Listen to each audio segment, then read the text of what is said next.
elite have built on a planetary scale, what they've already done to us, their current operations, and their future plans.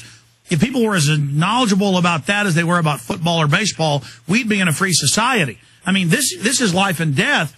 And they're in here commenting, saying, we're backwards idiots. We're for the welfare scum. You know, we've got to get rid of these people. Hey, dumb racist. You do that through education. You help these people. The Royal Commission on Population, the blueprint for all of this in 49 out of England, declassified in the 70s, states that they actually want to make the third world population swell. They want to get rid of their competition in the West and then call everybody off at the end. This isn't about the earth. It isn't about helping people. It isn't about tough love. And you are being shot up with the mercury and the cancer viruses. You are drinking the sterilants. You are being chemtrail sprayed because the White House science chief is announcing that as well. Don't you get it? Again, these are the sickos in the system that feel like they're part of the establishment. And you're not. You're not part of the establishment. I'm sorry, Watson. Go ahead. Alex, the fact is about overpopulation. As the figures show, in Europe, in South Korea, in Thailand, places like that, if you modernize, if you improve living standards, population gradually levels out naturally of its own accord. Now, we know that's not going to happen in the third world because this global corporate slave system, you know, needs its reservation. It needs its wage slaves to produce the crap that we consume for pennies on the dollar. That's why the third world's not allowed to develop. It's also not allowed to develop in the more remote areas because, and this is exposed in Durkin's excellent documentary, The Great Global Warming Swindle, third world countries are not being allowed to develop under the guise that they're going to increase their carbon footprint. Again, it all comes back to this. Global warming is hurting the environment in the long run because it's preventing us from having a good environment. It's preventing third world nations from developing, from becoming economically better off, from stabilizing their population. But that's what the Royal Commission says. It says we're not going to let them have industrial capacity. We want them to have a people bomb to hold them down and eat up their resources so they don't challenge our hegemon. So it's all a global game of chess. And then once their populations bloom, then we'll use sterilization and disease and war to knock them out in the next phase. And then we're going to go and target our most intelligent here, break up the families in the West so no one can oppose them to the point of where only the elites can even talk. That's what Orwell wrote about because he'd actually worked at the BBC in propaganda. But that's what the elites talk about now. And Huxley talked about it, so did Bertrand Russell, about how the public wouldn't be able to talk. And Paul, a lot of the public now can't really talk unless it's kind of canned things they heard from TV. They've been chemically and psychologically through the educational system turned into like biological androids, and now they're using these biological androids. Me have police uniform. Me take you to camp. Me take your child. Me, And so they've got like brain damaged zombies. Hey, government, authority, official. And we're like, warn everyone, warn them quickly. And the enemy's like, you can't stop us. The planes are spraying and people are drinking goblets of water and, children all die of cancer. It is normal. I mean, where does it end, Watson?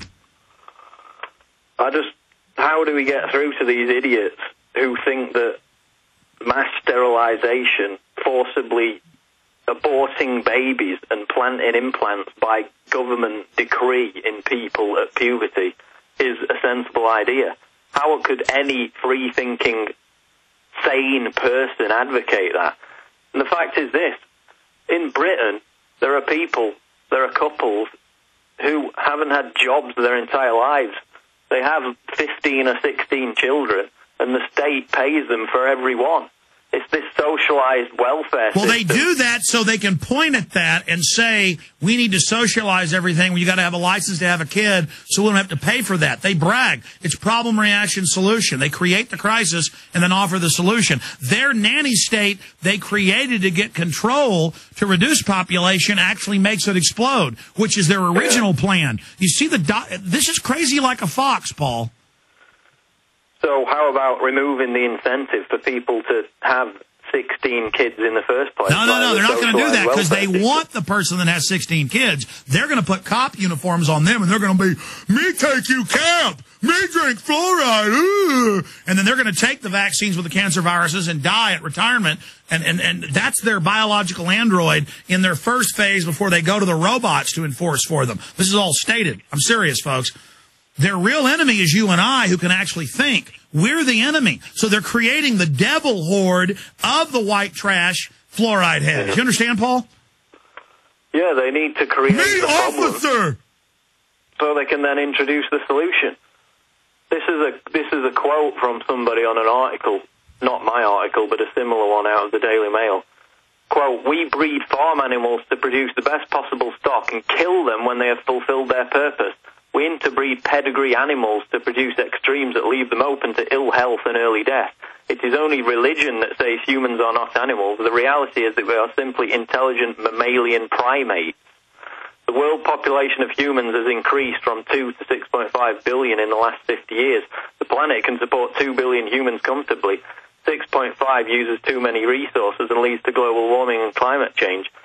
Marie Stopes believed in population control and breeding the best possible humans. So did Hitler. Neither of these aims are bad in themselves. That's the attitude of people. But see, they're playing the part of, oh, you're all animals and can't make a decision.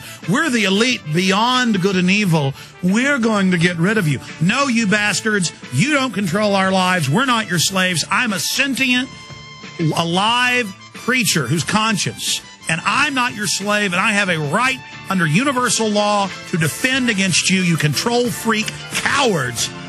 That's what you are, is filth. You know, I could do a 10-hour radio show on this stuff. It's what governs our planet. It's what the elite that are running things are doing. And Burma's just ran in here all excited. We're in there taping C-SPAN, and he said the Republican leader just got up and said, this is about a new world order and a global elite wanting to micromanage and control the resources of the populations. So, I mean, it's really, I was watching another C-SPAN clip where they're talking about, this is about eugenics. Here's the exciting news. The people are getting wise to how the world really works. Just like I used the example last week, if you couldn't find different juice products like cranberry juice cocktail that didn't have corn syrup in it, and now people quit buying it, so now it's sugar cane.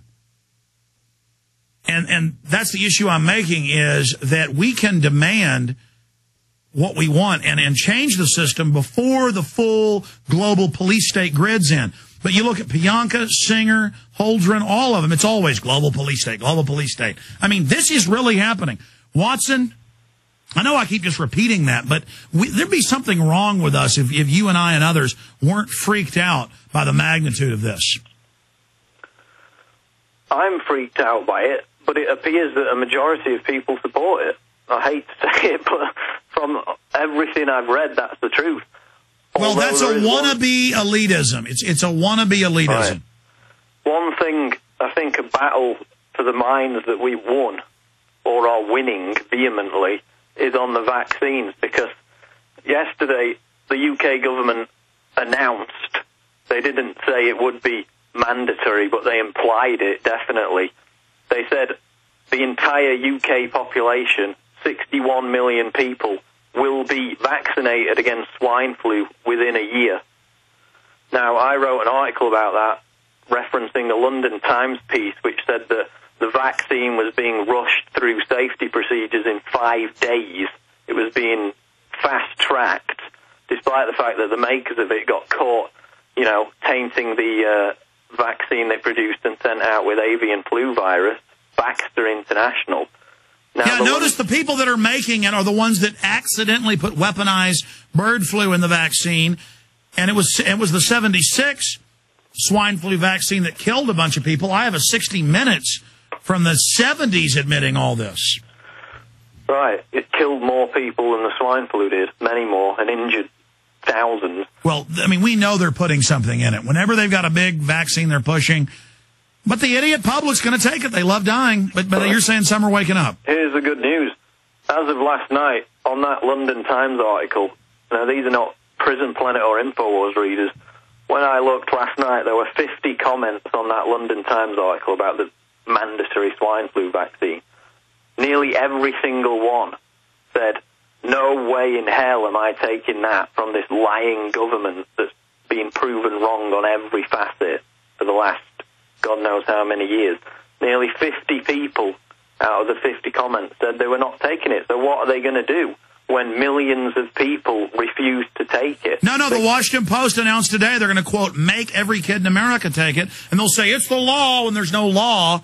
And then and you know what? A bunch of people are going to die when they take it. And then we'll keep winning. But again, they're definitely putting something in those shots, Watson. What was this video I saw of a guy reciting my lines from Waking Life getting arrested? Are you not allowed to even talk in England now?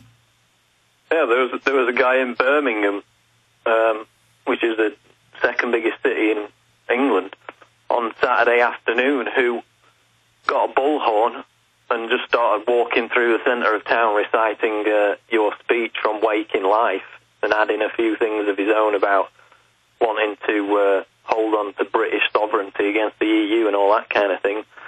He had a crowd of people that eventually joined and started marching with him.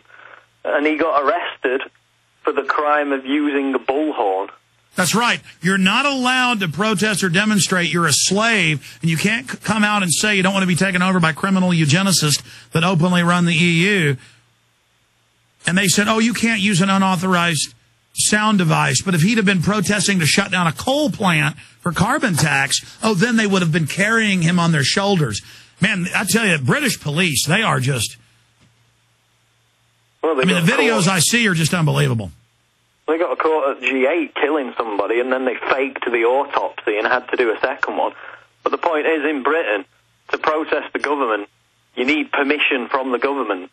That's not free speech. Free speech is dead. It doesn't exist when you get arrested for doing it. Well, Paul, you and your brother and I have all been put in terror databases, but we watch women and children they just have secret police run up and say, up against the wall, you're being put in section code 59X5. Oh. I mean, it's just, we live in 1984. We got to break out of the prison. Good to hear from the prisoner, Paul Watson, number 6 over there in Britannia. Good job on the article, Paul. Thanks, Alex. Folks, get it at Prison Planet. Get it out to everybody. You're putting stuff in the water. We're on